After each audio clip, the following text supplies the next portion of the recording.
Hello, greetings to you wherever you are. I'm John Smith in Sheffield, Northern England.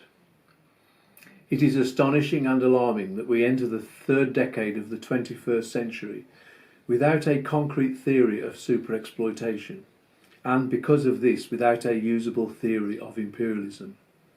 One reason for this is that there is no theory of superexploitation in Marx's Capital. To develop what he called a general theory of capital, Marx assumed a single unified economy in which both capital and labour are perfectly mobile, and that all commodities, including labour power, exchange for their full value.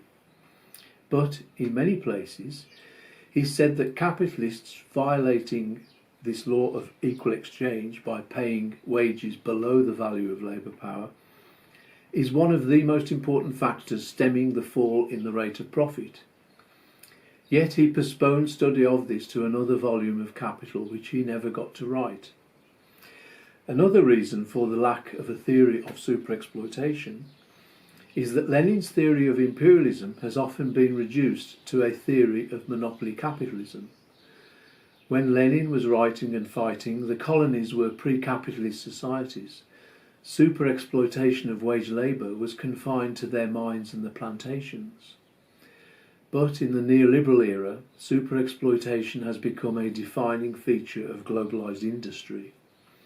This transformation has been driven by capitalist firms in imperialist countries, seeking to increase profits not by investing in more advanced technology, but by replacing relatively high-wage workers at home with much lower-paid workers overseas. This is a deepening of capitalism's imperialist trajectory. So it is bitterly ironic that most Marxists in imperialist countries think that the very concept of imperialism is no longer relevant.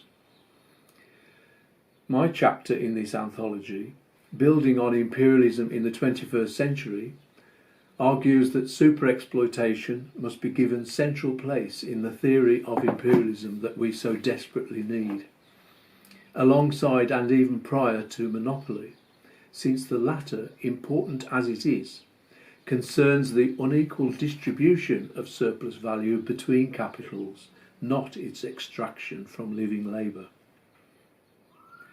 Since so many workers' consumption goods are now produced by workers in low-wage countries, it is their conditions, their wages, their productivity that now determines the value of labour power in imperialist countries and everywhere else, to a far greater extent than in the past.